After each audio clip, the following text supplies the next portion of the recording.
ಅತ್ತಿಯಾರಿ ಸಜ್ಕ ಮಾಡ್ಲಾರ ಹೇಳ್ತೀರಿ ಅಳಕ ಸಜ್ಕ ಸಜ್ಕಿ ಗೋಡಿ ಮಾಡಿ ತೋರಿಸ್ತೀನಿ ಸಜ್ಕಿ ಗೋಡಿ ಮಾಡಿದ್ರೆ ಮಸ್ತ್ ಆಕೈತಿ ಅಳಕ ಸಜ್ಕ ಮಾಡಿದ್ರೆ ಮಂದಿ ಎಲ್ಲಾರು ಮಾಡ್ತಾರ ಏನು ಮಾಡ್ಲತ್ತ ಮಾಡಿ ಇವ್ರು ಅಂತಾರ ವಡಿ ಮಾಡಿದ್ರೆ ಮಸ್ತ್ ಆಕೈತಿ ಏನೇನು ತೊಗೊಂಡ್ರಿ ಸಜ್ಕದ ವಡಿ ಮಾಡಕ್ಕೆ 1 ಕಪ್ ರವೆ ತೊಗೊಂಡೀನಿ 1 ಕಪ್ ಬೆಲ್ಲ ತೊಗೊಂಡೀನಿ ಗೋಡಂಬಿ ತೊಗೊಂಡೀನಿ ಇದನ್ನು ದ್ರಾಕ್ಷಿ ತೊಗೊಂಡೀನಿ ಕಸ್ಕಸಿ ತೊಗೊಂಡೀನಿ ಶುಂಠಿ ತೊಗೊಂಡೀನಿ 2 ಏಲಕ್ಕಿ ಕಾಳು ಮಾಡಿ ಇಟ್ಕೊಂಡೀನಿ ಇನ್ನೂ ಜಜ್ಜಿಕೊಂಡಿಲ್ಲ ಅದನ್ನಾದ್ಮೇಲೆ ಇದನ್ನು ಜಜ್ಜಿ ಮ್ಯಾಲೆ ಹಾಕ್ತೀವಲ್ಲ ಜಜ್ಜಿ ಹಾಕ್ತಿದ್ರತ್ತಂತ ಇಟ್ಟೀನಿ ಈಗ ಬೆಲ್ಲ ಅದನ್ನು ಕರಗಕ್ಕೆ ಸಾಕ್ಬಿಡ್ತೀನಿ ಈಗ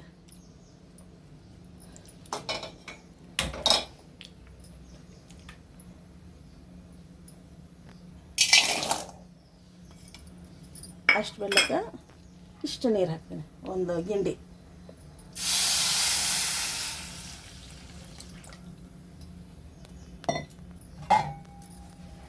ಅದು ಕರಗಬೇಕು ಈಗ ಚಂದ ಕರಗಿ ಕುದಿಬೇಕು ಇದ್ರಾಗ ಕಸರು ಭಾಳ ಐತಿ ಇದನ್ನು ಸೋಸ್ಕೊತೀನಿ ಈಗ ನಾನು ನೋಡಿ ಎಷ್ಟು ಕಸರು ಐತಿ ಅದ್ರೊಳಗೆ ಕಬ್ಬಿನ ಸಿಪ್ಪಿ ಒದ್ಯಾಡಕ್ಕಂತೈತಿ ಈಗ ಈಗ ರವೆ ಹಾಕ್ಕೊಂತೀನಿ ಅದಕ್ಕೆ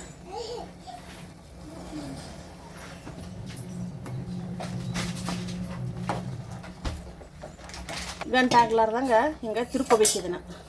ಹೌದಾ ಇದ್ರಾಗ ಸ್ವಲ್ಪ ಈಗ ಏಲಕ್ಕಿ ಹಾಕ್ಕೋಬೇಕು ಏಲಕ್ಕಿ ಶುಂಠಿ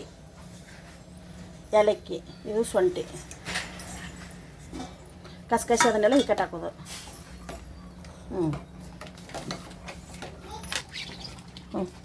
ಇದಕ್ಕೆ 1-2 ಚಮಚ ತುಪ್ಪ ಹಾಕ್ಕೊಂಡು ಹಿಂಗೆ ಹಚ್ಚೋದು ನೋಡಿ ತಾಟಿಗೆ ಅಂದ್ರೆ ಬಿಡ್ತೈತಿ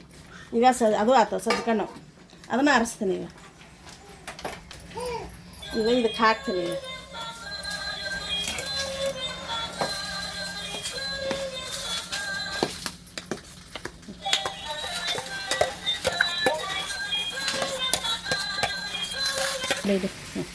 ಇದಾತು ನೋಡಿ ಈಗ ಕಸ್ಕಸಿ ಉದುರಿಸ್ಬೇಕು ಇದನ್ನು ಹಿಂಗೆ ಕಸ್ಕಸಿ ಉದುರಿಸಿದ್ವಿ ಕೊಬ್ಬರಿ ಉದುರಿಸ್ತೀವಿ ಹಿಂಗೆ ಗೋಡಂಬಿ ದ್ರಾಕ್ಷಿ ಇದೊಂದಿಷ್ಟು ಆರಬೇಕು ಆರ್ತಂದು ಈ ಕಡೆ ಕುರಿಯ ತುರ್ಸಕ್ಕೆ ಬರುತ್ತೆ 5 ನಿಮಿಷ ಆಗೈತಿ ಈಗ ಆರೈತಿ ಇದನ್ನ ಕರಿತೀನಿ ಈಗ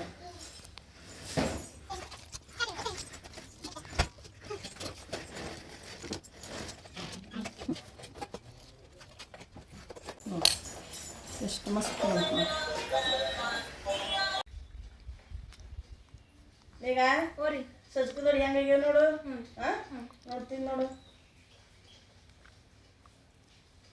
ಮಕ್ಳು ಇದ್ದಾರೆ ಮನ್ಯಾಗ ಹಂಗೆ ಸಾಳಕ್ಕೆ ಸಜ್ಕ ಮಾಡಿಕೊಟ್ರೆ ಉಣ್ಣಂಗಿಲ್ಲ ಅಲ್ಲಿ ಇಲ್ಲಿ ಚೆಲ್ಲಾಡ್ತಾರ ಹಿಂಗೈತೆ ಒಡಿ ಮಾಡಿ ಕೊಟ್ರೆ ಮಕ್ಳು ಕೈಯಾಗ ಕೊಟ್ರೆ ಮಸ್ತ್ ರುಚಿ ಆಗುತ್ತಾ ಕೈಯಾಗ ಹಿಡ್ಕೊಂಡು ಅಲ್ಲಾಡ್ಕೊಂತ ಊಟ ಮಾಡ್ತಾವ್ರಿ ಹೌದಲ್ಲ ಚಲೋ ಆಗ್ಯಾವ್ರಿ ನಾವಂತೂ ಸಜ್ಕದೋಡಿ ಬರೀ ಮಾಡೀವಿ ನೀವು ಹೆಂಗೆ ಮಾಡ್ತೀರಿ ಕಮೆಂಟ್ ಮಾಡಿ ನಮ್ಗೆ ಹೇಳ್ರಿ ಉತ್ತರ ಕರ್ನಾಟಕದ ಸಜ್ಕದ ವಡಿ